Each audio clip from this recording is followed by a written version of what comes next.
Come in. Hi, Miss Jeffries. Hello, Abigail. And where is your flute and your music?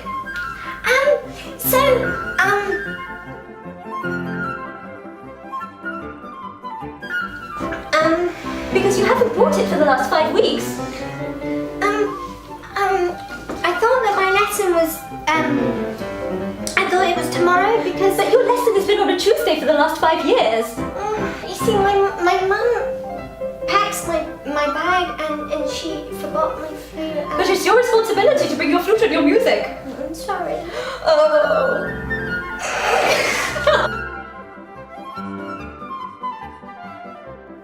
Forgetting your flute and music. If it's a habitual thing. Once? Yeah. Yeah. I mean, it's easily done. We all make mistakes. Yeah, and that's fine. But it's when it's week after week. And you can almost tell by the knock. Yeah. This, I'm sorry. I'm sorry knock. Yeah. And the face. And you just know. And as a teacher, oh, your heart sinks, doesn't it? So a good thing to do, organise yourself the night before. You know you've got your flute lesson on Tuesday. Make sure that on Monday you have your flute and your music ready to go. Indeed. And also, use your initiative.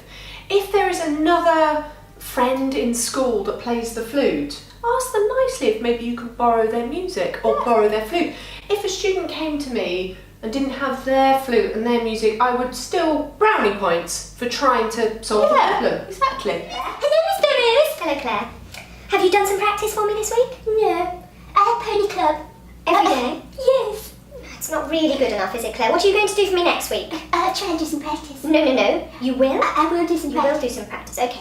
Hello, Miss Berries. Hello, Claire. I hope you've done some practice for me this week. Yeah, it was my birthday. It was your birthday one day, and there are 7 days in a week, Claire. I'm not impressed. Sorry. Come in, Claire.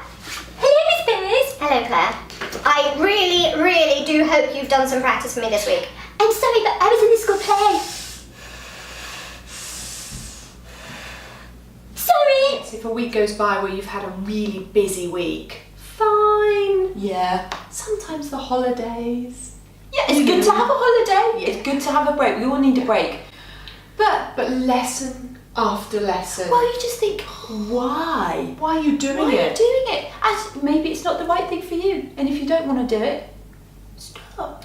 But before you stop, try doing it properly.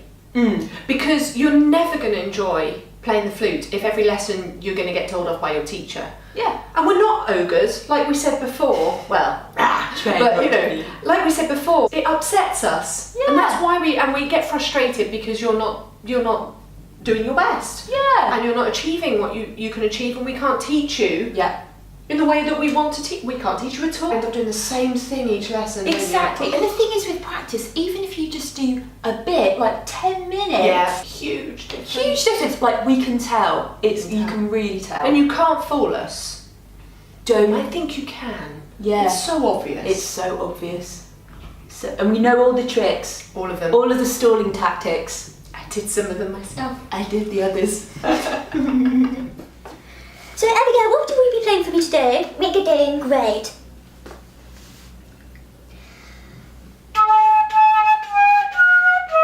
Oh no. Now, Abigail, to improve your flute playing and your posture, what you must do is hold your flute up, okay? Okay, don't laugh. So put your flute up, okay? And now, I challenge you to hold the pencil in the end of your flute without it falling out. But I think holding it like that, it might fall out very quickly. Yes? Fail. So lift your flute up.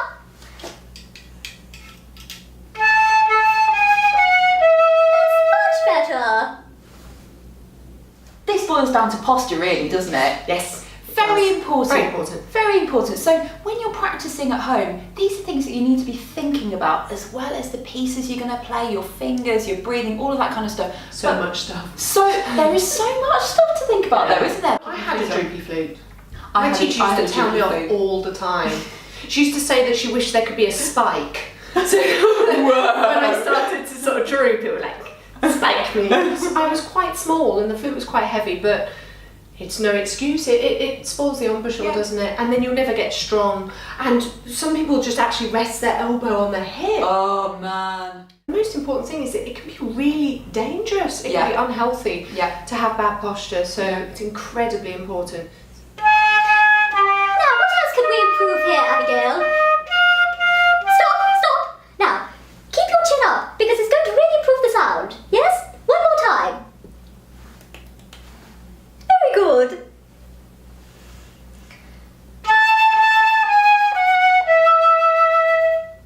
Excellent.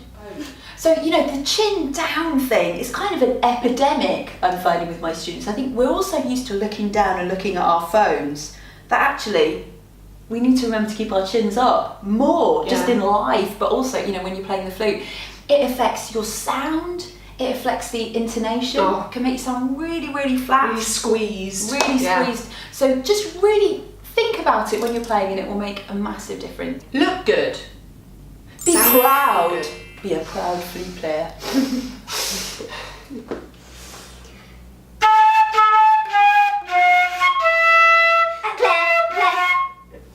D. A D. The top finger must be off for a D. I forgot. Sounds Sorry. very flat, darling. Sorry. Very flat. Sorry. Good. D. D. Sorry. So Claire, you can hear the difference, can't you? A D with the top finger down. Oh, big difference. Yes. Yes. Claire, the D. The D. Sorry, Miss Perez. Naughty fingers. Naughty fingers. It's always the same ones. It's always the same fingers, isn't it? It is. And if you've seen a previous video on the left-handed flute, it made us realise how easy it is to. It's partly due to balance, isn't it? Yes. So I get it. Yeah. But if you are finding that you're keeping those fingers down, it probably does mean that you're not balanced, and you should address that. Yes. Look in front of the mirror, check to see, especially when you're playing your scales, that's a great place to start, isn't it? So check when you're playing your scales that you have got your first finger off the middle D. Also, make sure that your little finger, your right hand little finger, is on for every note that it should be on for. I know that it's tricky, it's only your little finger, hasn't got much strength, but it's so, so important. And it will really help. The more that you do it in your practice, the more stronger it will get.